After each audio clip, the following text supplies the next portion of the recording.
السلام عليكم ورحمة الله تعالى وبركاته. اليوم ان شاء الله غادي نشارك معكم القديد على بركة الله. كناخذوا اللحيمه كنقطعوها شرائح، كناخذوا اللحم وكنقطعوه بهذه الطريقه هذه كما غنوريكم. بسم الله. قطعوه شرائح طوال.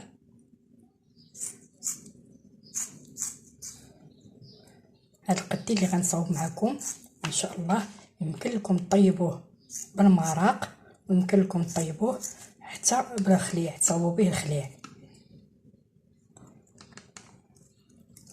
كنقطعوه شرائح طوال رقيقه بالمقص، كتكون طريقه سهله تقطع ديال المقص.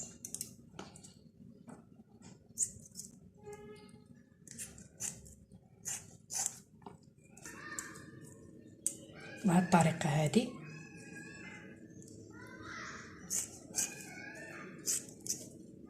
يكون رقيق.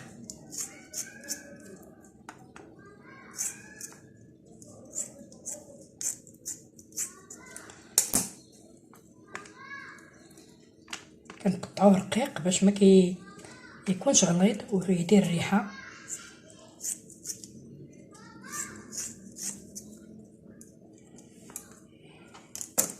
صافي، هذه هي الطريقه باش كنقطعوه. كيجي هكا.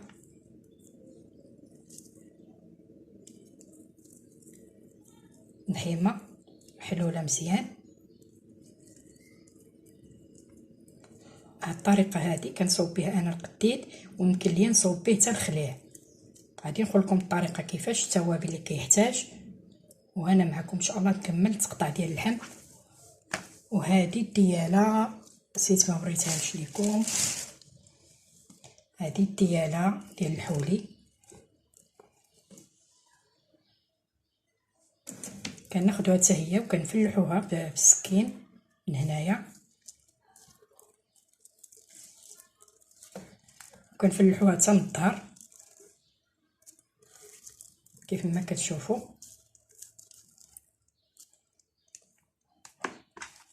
نكمل التقطاع ديال اللحم ونرجع باش نوريكم المقادير ان شاء الله. وبسم الله ندوزو دابا ان شاء الله باش نوجد معكم التوابل اللي غادي نصوبوا القديد بركه الله. كما كنحتاجوا المقادير كما قلت لكم، راني شاركت معكم التقطاع ديال القديد. التوابل كنحتاج 4 المعالق كبار ديال الملح، و4 المعالق كبار ديال القزبور حبوب، يعني زريعه القزبور مطحونه، ونص كاس صغير ديال الخل، والثوم بكميه زايده تكون كثيره، نص كاس ديال الماء، ونص كاس ديال الزيت. بسم الله على بركه الله. ناخذ واحد الاناء. طريقه انا رفيت ليا مصوبه قديت قبل من هذا ونسيت وبغيت نشارك معكم الطريقه ديالي. هذا راه صوبته البارح ودرته في البلاستيك ودرته في الثلاجه، لان ضروري خصو الثلاجه دابا الجو سخون. بسم الله. كناخذوا هذا الكاس ديال الماء، ماشي كاس، غير نص كاس صغير. بسم الله. وغادي نخبر معكم نص كاس ديال الخل. علاش كنديروا هذا الخل؟ هذا الخل هذا باش كيطرد الحشرات، ما كينزلوش على اللحم اللي كيكون في الشميشه.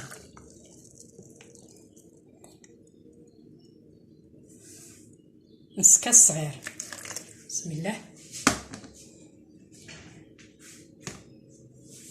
الملح والقزبور حبوب، ثم غنهرسها بهكا بقشورها. غادي نهرسها ونرجع معكم. بسم الله. انا هرست الثومه، هي هرستها بالقشور ديالها.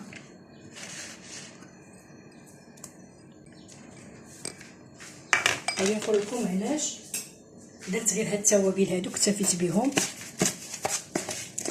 حيت كاين اللي كيدير الفلفله حمراء، كاين اللي كيدير الكمون، كاين اللي كيدير الابزار. لا، انا ما بغيتش ندير هاد الطريقه هادي، بغيت ندير الطريقه غير ديال الخليع. اللي بغى ياخذ منه الخليع يصوب الخليع، اولا بغيتو طيبوه بالمريقه اولا بالكسكسو ما كيكونش فيه الكمون. داكشي علاش انا درت هكا هاد الطريقه هادي. نزيد شويه الماء جاني قاصح.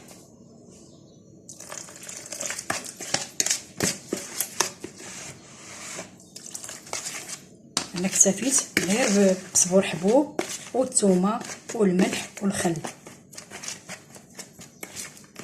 الزيت ما غاديش نضيف الزيت دابا، حيت الا ضفنا الزيت ما غاديش يلصق التوابل على اللحم، غادي نخليه حتى الاضافه الاخيره وعاد نصوب ليه الزيت. كاين اللي كيدير حتى الملون اصطناعي، لا انا درت لكم غير هاد الطريقه هذه كافيه ما شاء الله. بسم الله غنبداو دابا نصوبوا الدياله هي الاولى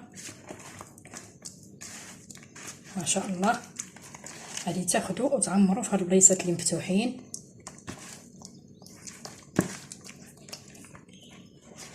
انا كنوريكم الطريقه ديالي اللي كنصوب دائما في القديد، كنصوب منه الخليع وكنصوب منه القديد اللي كنطيبوه بالمريقه.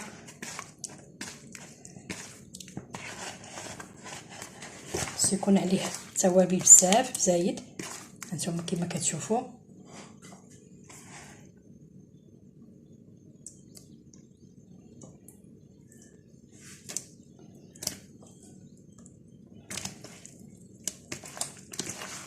وكنخليه في الثلاجه كيبات حتى يومين او 3 ايام ماشي مشكل، على ما كياخذ نسمه ديال التوابل والعطريه.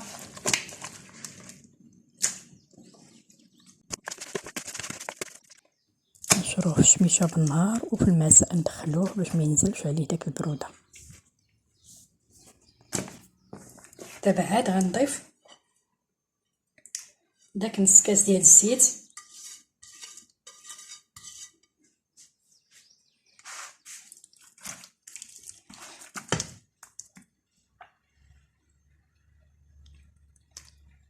ونخليه